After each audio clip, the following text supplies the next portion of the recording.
السلام علیکم ناظرین، پاکستان 76 نیوز کے ساتھ میں ہوں فرا شاہد۔ خبر شامل کرتے ہیں سانگڑ سے ہمارے ڈپٹی بیورو چیف ابراہیم خلجی کے مطابق بانی P T I Imran Khan دیگر کی رہائی اور آئین اور قانون کی بحالی تک جدوجہد جاری رہے گی۔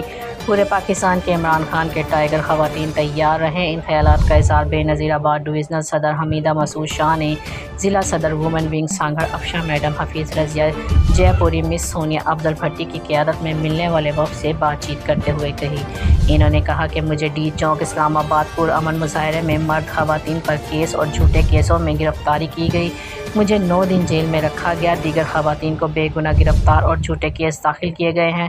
جھوٹے کیس گرفتاریاں ہمارے راستے نہیں روک سکتی۔ آج حکومت اپنے آقاؤں کے حکم پر عمل پیرا ہے، جس کا پرامن مقابلہ کریں گے۔ پورے پاکستان کے عمران خان کے ٹائیگر خواتین مظاہرے کی تیاریاں کر لیں، مرکزی قیادت کا حکم ملتے ہی مظاہروں کا سلسلہ شروع کیا جائے گا۔